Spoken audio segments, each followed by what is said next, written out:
Kesetaraan untuk menyikapi perbedaan sosial. Perbedaan antara individu atau kelompok tidak menunjukkan tingkatan lebih tinggi atau lebih rendah.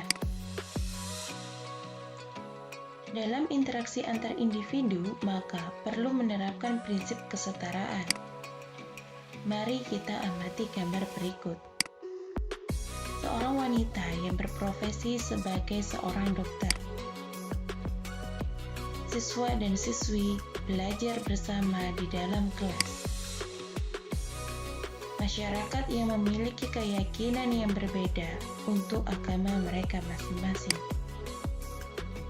Informasi apa yang kalian dapatkan setelah melihat gambar-gambar tersebut? Berdasarkan pengamatan di dalam gambar tersebut adalah semua individu mendapat hak yang sama. Wanita dapat memiliki profesi selayaknya kaum pria.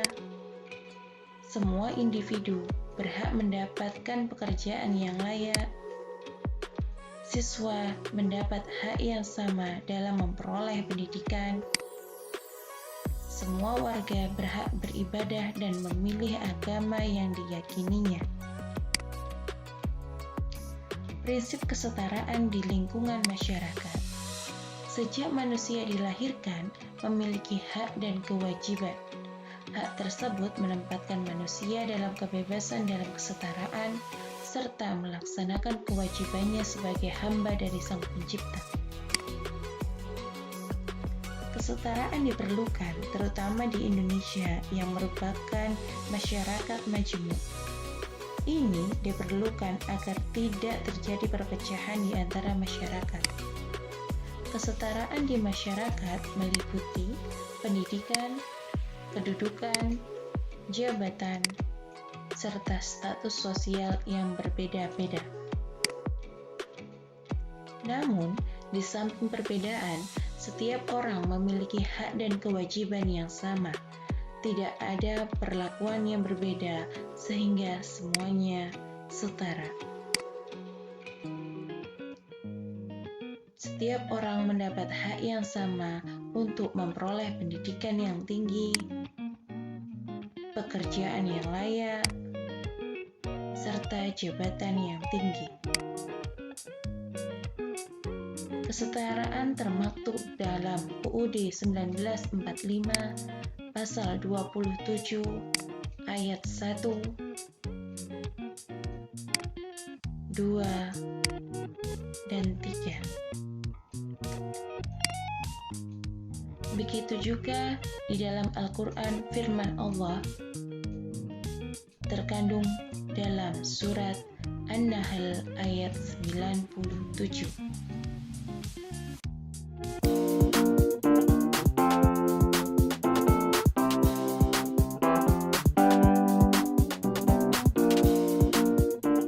Saat ini sudah banyak perempuan yang berpendidikan dan bekerja, sepertinya mereka sudah maju.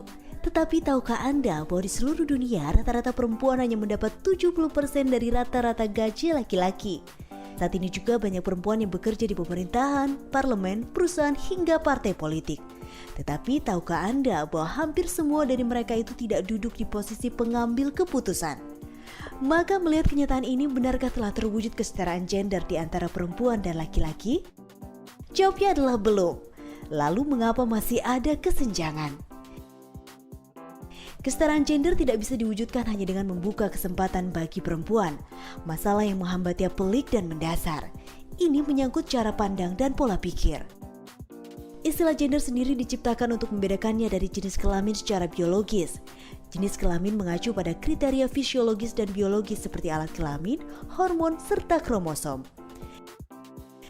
Sementara itu, gender mengacu pada konstruksi sosial atas peran, perilaku, aktivitas, serta atribut yang ditentukan masyarakat dan dianggap tepat untuk jenis kelamin tertentu. Nah, dalam masyarakat patriarki, gender secara tradisional digambarkan sebagai sesuatu yang berganda dan polar. Tingkah laku dan kepatutan ditandai sebagai yang khas laki-laki dan yang khas perempuan. Ada pemisahan dan pengkutuban. Dalam masyarakat patriarki, laki-laki ada di posisi atas, memimpin, mengambil keputusan. Sementara itu, perempuan di bawah mengikuti apa yang telah diatur. Di dunia kerja, laki-laki adalah bos dan perempuan sekretaris. Ketika laki-laki menjadi pilot, perempuan sebatas menjadi pramugari. Posisi hierarki terutama terjadi di rumah tangga. Laki-laki ada di depan sebagai kepala keluarga, sementara perempuan di belakang. Gambaran kita tentang perempuan dan laki-laki serta apa yang seharusnya mereka lakukan adalah produk dari pandangan masyarakat di mana kita tinggal. Di sini terjadi proses yang dinamakan sebagai doing gender atau melakukan gender. Kita melakukan gender ketika menempatkan jenis kelamin sebagai dasar dan pembeda.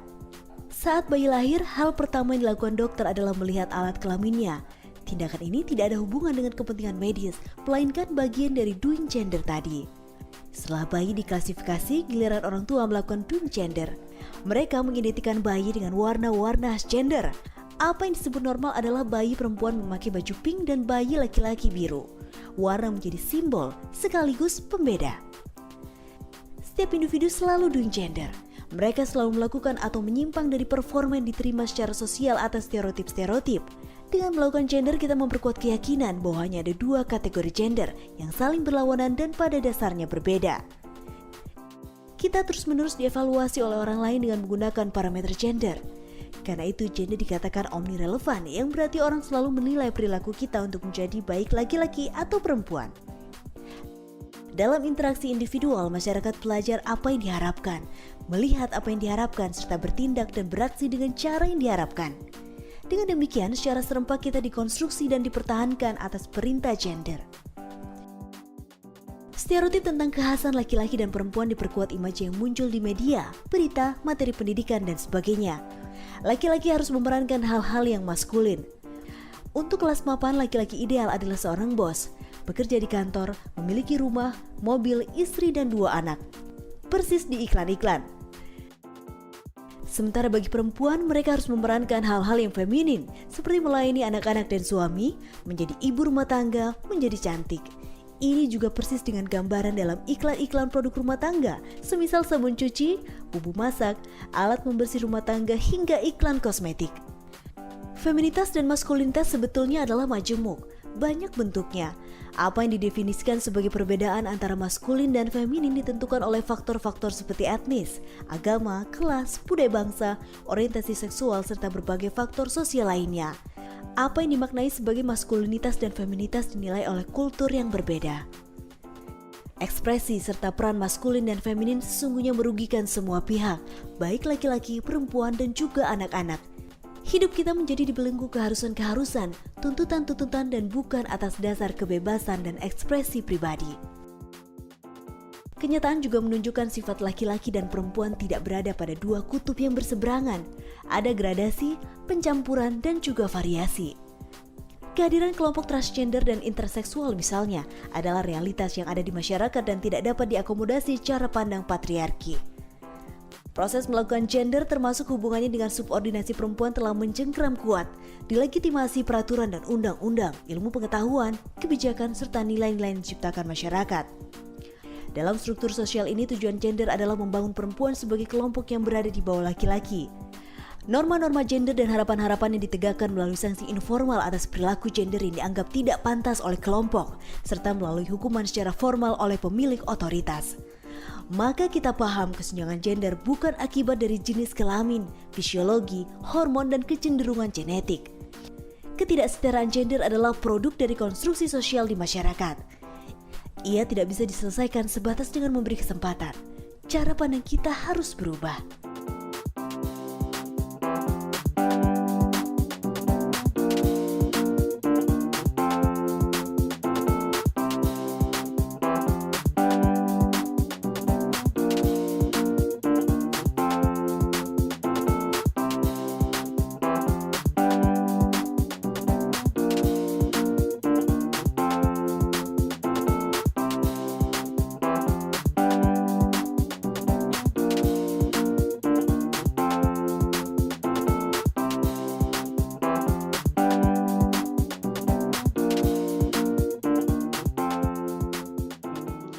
Evaluasi.